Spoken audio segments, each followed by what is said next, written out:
হরে কৃষ্ণ। জয় শ্রীমদ্ গ্রন্থরাজ ভাগবতম।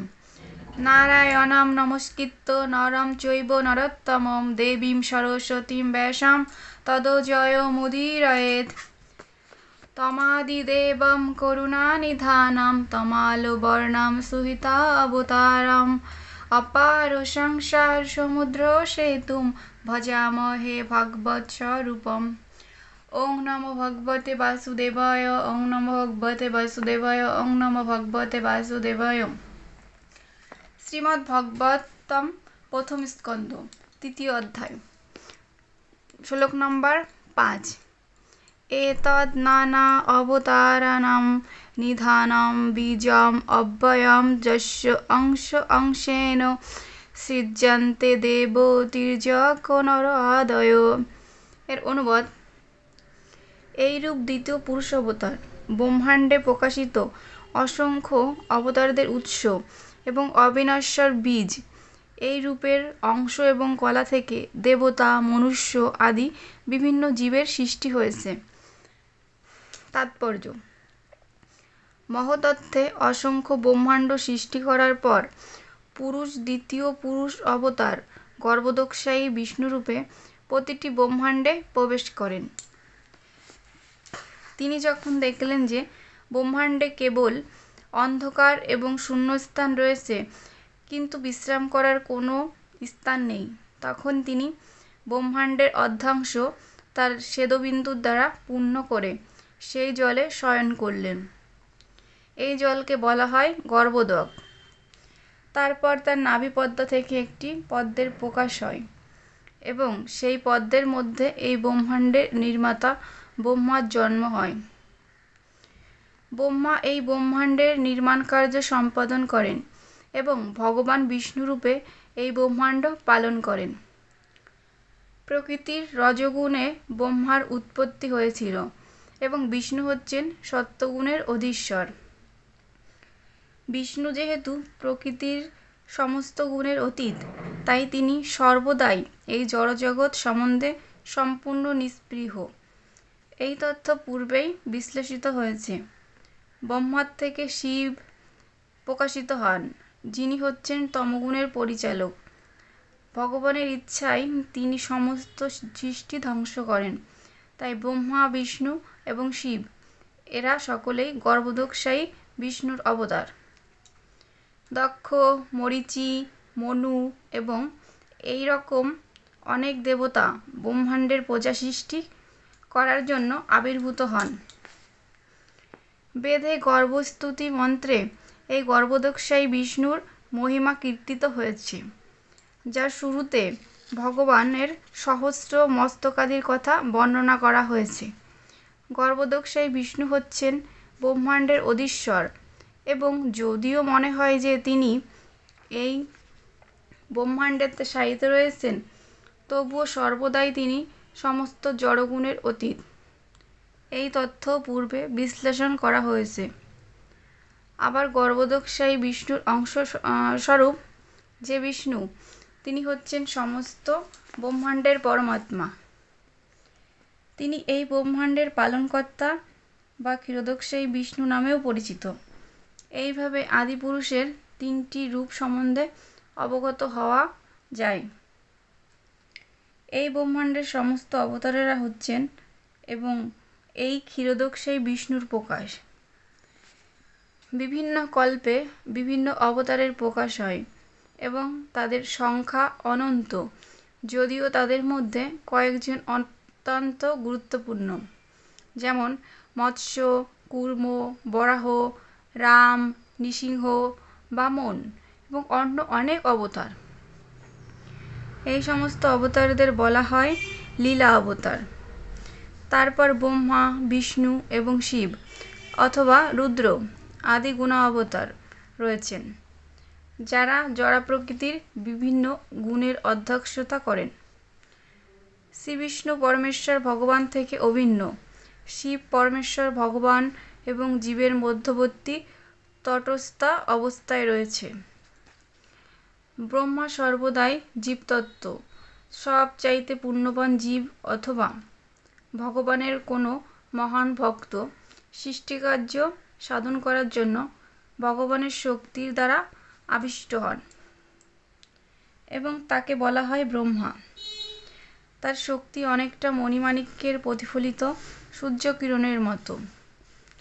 যখন ব্রহ্মার পদ গ্রহণ করার মতো কোনো জীব থাকে না, তখন ভগবান নিজেই ব্রহ্মার পদ গ্রহণ করেন। শিব কোনো সাধারণ জীব নন, তিনি ভগবানের অংশ।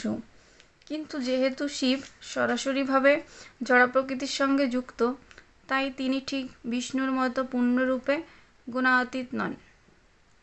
তাদের মধ্যে পার্থক্য অনেকটা দুধ এবং দইয়ের মধ্যে পার্থক্যের মতো। দই দুধ ছাড়া আর কিছু নয়, তবুও তা দুধ নয়। পরবর্তী অবতার হচ্ছেন মনু। ব্রহ্মার একদিনে 14 জন মনুর আবির্ভাব হয়। সেই হিসাবে ব্রহ্মার এক মাসে 420 জন মনুর আবির্ভাব হয় এবং এক বছরে 5040 জন মনুর আবির্ভাব হয়। ব্রহ্মার আয়ু তার সময়ের হিসাবে 100 বছর এবং তাই ব্রহ্মার জীবনে 5,04,000 মনুর আবির্ভাব হয়। অনন্ত কোটি ব্রহ্মাণ্ড রয়েছে এবং প্রতিটি ব্রহ্মাণ্ডে একজন ব্রহ্মা রয়েছেন এবং তারা সকলেই পুরুষের নিঃশ্বাস প্রশ্বাসের সঙ্গে সৃষ্টি হয় এবং বিনষ্ট হন। তাই আমরা সহজেই অনুমান করতে পারি যে পুরুষের এক নিঃশ্বাসে কত কোটি মনু রয়েছে। এই ব্রহ্মাণ্ডে যে সমস্ত মনু অত্যন্ত প্রসিদ্ধ, তারা হচ্ছেন স্বয়ম্ভুব মনুরূপে যজ্ঞ, সরচিষ্য মনুরূপে বিভু, উত্তম মনুরূপে শাক্তসেন, তামস মনুরূপে হরি, রৈবত মনুরূপে বৈকুণ্ঠ, চাক্ষুষ মনুরূপে অজিত, বৈবস্বত মনুরূপে বামন। বর্তমান মনু হচ্ছেন বৈবস্বত মনু, শার্বণী মনুরূপে সার্বভৌম, দক্ষ শার্বণী মনুরূপে ঋষভ, ব্রহ্ম শার্বণী মনুরূপে বিবস্বসেন, ধর্ম শার্বণী মনুরূপে ধর্মসেতু, রুদ্র শার্বণী মনুরূপে সুধামা, দেব শার্বণী মনুরূপে যোগেশ্বর এবং ইন্দ্র শার্বণী মনুরূপে বৃহদভানু। এগুলি হচ্ছে ব্রহ্মার এক দিনে, অর্থাৎ আমাদের সৌর বৎসরের হিসাবে 430 কোটি বছরে 14 জন মনুর নাম। তারপর রয়েছে যুগাবতারেরা, সত্য, ত্রেতা, দ্বাপর যুগ এবং কলি যুগ। এই 4টি যুগ রয়েছে এবং এই 4টি যুগের যুগাবতারের গায়ের রঙও যথাক্রমে শ্বেত, রক্ত, শ্যাম এবং পীত। দ্বাপর যুগে শ্রীকৃষ্ণের অঙ্গক্রান্তি শ্যাম এবং কলিযুগে শ্রীচৈতন্য মহাপ্রভুর গায়ের রং পীত। এইভাবে ভগবানের সমস্ত অবতারদের কথা শাস্ত্রে বর্ণিত হয়েছে। কোনো ভণ্ডের অবতার সাজবার অবকাশ নেই, কেননা সমস্ত অবতারের উল্লেখ শাস্ত্রে থাকবেই। কোনো অবতার নিজেকে ভগবানের অবতার বলে ঘোষণা করেন না, কিন্তু তত্ত্বজ্ঞানী মহর্ষিরা শাস্ত্র প্রমাণের ভিত্তিতে অবতারের লক্ষণগুলি দেখতে পান। শাস্ত্রের মাধ্যমে তারা অবতারের অবয়ব এবং কার্যকলাপ দর্শন করে অবতার চিনতে পারেন। প্রত্যক্ষ অবতার ছাড়া আরও অসংখ্য ছদ্মবেশ অবতার রয়েছে, তাদের কথাও শাস্ত্রে উল্লেখ করা হয়েছে। এই ধরনের অবতারেরা প্রত্যক্ষভাবে এবং পরোক্ষভাবে ভগবানের শক্তির দ্বারা আবিষ্ট। যখন তারা প্রত্যক্ষভাবে ভগবানের শক্তির দ্বারা আবিষ্ট হন, তখন তাদের বলা হয় অবতার, কিন্তু যখন তারা পরোক্ষভাবে ভগবানের শক্তির দ্বারা আবিষ্ট হন, তখন তাদের বলা হয় বিভূতি। প্রত্যক্ষভাবে আবিষ্ট অবতারেরা হচ্ছেন চতুর্ষণ, নারদ, পৃথু, শেষ, অনন্ত ইত্যাদি। ভগবদ্গীতার বিভূতি যোগ নামক 10ম অধ্যায়ে ভগবানের বিভূতি সম্বন্ধে বিশদভাবে বর্ণনা করা হয়েছে। এই সমস্ত অবতারদের উৎস হচ্ছেন গর্ভোদকশায়ী বিষ্ণু। শ্লোক নম্বর 6। স এব প্রথমম দেব কৌমারাম স্বর্গমাশ্রিত চচার দুরশ্চরম ব্রহ্মচর্য অখণ্ডিতম। অনুবাদ: সৃষ্টির আদিতে প্রথমে ব্রহ্মার 4 জন অবিবাহিত পুত্র চতুর্ষণ বা কুমারেরা ছিলেন, যারা ব্রহ্মচর্য অবলম্বন করে পরম সত্যকে উপলব্ধি করার জন্য কঠোর তপস্যা করেছিলেন। তাৎপর্য: একটি নির্দিষ্ট সময়ের ব্যবধানে এই জড়জগতের সৃষ্টি হয়, প্রতিপালন হয় এবং তারপর তা বিনাশপ্রাপ্ত হয়। তাই সৃষ্টিকর্তা ব্রহ্মার নাম অনুসারে সৃষ্টির বিভিন্ন নামকরণ হয়েছে। পূর্বলিখিত 4 কুমারেরা সৃষ্টির কৌমার অবস্থায় আবির্ভূত হন এবং ব্রহ্ম উপলব্ধির পন্থা শিক্ষা দেওয়ার জন্য তারা ব্রহ্মচারী রূপে কঠোর তপশ্চর্যা পালন করেছিলেন। এই কুমারেরা হচ্ছেন ভগবানের সত্যাবেশ অবতার। কঠোর নিয়ম কানুন পালন করে তপস্যা শুরু করার আগে তারা সকলেই সুযোগ্য ব্রাহ্মণ হয়েছিলেন।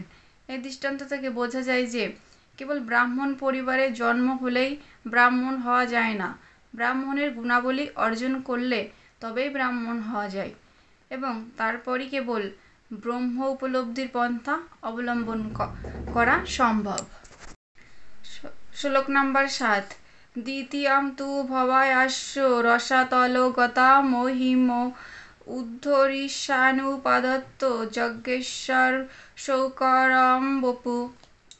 অনুবাদ: এই পৃথিবী যখন রসাতলে পতিত হয়েছিল, তখন এই বিশ্বের মঙ্গলের জন্য পৃথিবীকে উদ্ধার করতে ইচ্ছুক হয়ে সমস্ত যজ্ঞের পরম ভোক্তা যজ্ঞেশ্বর বিষ্ণু দ্বিতীয় অবতারে বরাহ রূপ ধারণ করেছিলেন। তাৎপর্য: এখানে দেখানো হয়েছে যে শাস্ত্রে পরমেশ্বর ভগবানের প্রতিটি অবতারের বিশেষ বিশেষ কার্যকলাপের উল্লেখ থাকে। কোনো বিশেষ উদ্দেশ্য ব্যতীত ভগবান কখনো অবতরণ করেন না এবং তার সেই কার্যকলাপ সর্বদাই অসাধারণ। কোনো জীবের পক্ষে সেই ধরনের কার্যকলাপ সম্পাদন করা সম্পূর্ণ অসম্ভব। বরাহ অবতারের উদ্দেশ্য ছিল রসাতল থেকে পৃথিবীকে উদ্ধার করা, নোংরা জায়গা থেকে কোনো কিছু তোলা শূকরের কাজ, এবং সর্বশক্তিমান পরমেশ্বর ভগবান অদ্ভুত এই লীলা অসুরদের দেখিয়েছিলেন, যারা সেই নোংরা জায়গায় পৃথিবীকে লুকিয়ে রেখেছিল। পরমেশ্বর ভগবানের পক্ষে কোনো কিছুই করা অসম্ভব নয় এবং যদিও তিনি একটি শূকর রূপে লীলাবিলাস করেছিলেন, তথাপি সর্বদাই তার ভক্তদের দ্বারা আরাধিত হয়ে পরম দিব্য অবস্থায় অবস্থান করেন। শ্লোক নম্বর 8। তৃতীয়ম ঋষি স্বর্গম বৈ দেবর্ষিতম উপেত্য শতন্তম আচষ্ট নৈষ্কর্মম কর্ণনাম যত। অনুবাদ: ঋষিকল্পে পরমেশ্বর ভগবান দেবর্ষি নারদ রূপে তার দ্বিতীয় সত্যাবেশ অবতারে আবির্ভূত হন। বেদের যে সমস্ত বর্ণনা ভগবত ভক্তি এবং নিষ্কাম কর্ম সম্বন্ধে জীবকে অনুপ্রাণিত করে, তিনি সেগুলি সংকলন করেছিলেন। তাৎপর্য: মহর্ষি নারদ, যিনি হচ্ছেন পরমেশ্বর ভগবানের সত্যাবেশ অবতার, তিনি সমস্ত জগৎ জুড়ে ভগবত ভক্তির বাণী প্রচার করেন। সমগ্র ব্রহ্মাণ্ডের বিভিন্ন গ্রহে বিভিন্ন ধরনের জীবদের মধ্যে সমস্ত মহান ভক্তই হচ্ছেন তার শিষ্য। শ্রীমদ্ ভাগবতের প্রণেতা শ্রীল ব্যাসদেবও তার শিষ্য। নারদ মুনি হচ্ছেন নারদ পঞ্চরাত্রের প্রণেতা, যা হচ্ছে বেদে ভগবত ভক্তি বিষয়ক বর্ণনার সংকলন। নারদ পঞ্চরাত্র সকল কর্মীদের কর্মবন্ধন থেকে মুক্ত হওয়ার শিক্ষা দান করে। প্রায় সমস্ত বদ্ধ জীবেরাই সকাম কর্মের প্রতি আকৃষ্ট, কেননা তারা তাদের মাথার ঘাম পায়ে ফেলে তাদের জীবন উপভোগ করতে চায়। সমস্ত ব্রহ্মাণ্ডের প্রায় সব রকম প্রজাতিই সকাম কর্মী। সকাম কর্মে নানা রকম অর্থনৈতিক উন্নতির পরিকল্পনা থাকে, কিন্তু প্রকৃতির নিয়ম হচ্ছে যে প্রতিটি ক্রিয়াই প্রতিক্রিয়া সৃষ্টি করে এবং যে কোনো কর্মের কর্তা সেই প্রতিক্রিয়ার বন্ধনে আবদ্ধ হয়ে পড়ে। সেই প্রতিক্রিয়ার ফল কখনো ভালো আবার কখনো মন্দ। ভালো কর্মের ফলে জড়জগতে আপেক্ষিক উন্নতি লাভ হয়, আর খারাপ কর্মের ফলে জড়জগতের আপেক্ষিক দুর্দশা ভোগ করতে হয়। তবে জড়জগতে জীবের অবস্থা তা সে তথাকথিত সুখদায়কই হোক অথবা দুঃখদায়কই হোক, পরিণামে তা সবই দুঃখময়। মূর্খ জড়বাদীদের কোনো ধারণাই নেই যে জড়জগতের বন্ধন থেকে মুক্ত হয়ে কিভাবে নিত্য আনন্দ লাভ করা যেতে পারে। কিভাবে প্রকৃত আনন্দ লাভ করা যায়, শ্রী নারদ মুনি এই সমস্ত মূর্খ সকাম কর্মীদের সেই সম্বন্ধে নির্দেশ দিয়েছেন। তিনি জড়জগতে রোগাগ্রস্ত মানুষদের শিক্ষা দেন যে কিভাবে জীব তার বর্তমান বৃত্তি অনুসারে পারমার্থিক জ্ঞান লাভের পথে অগ্রসর হতে পারে।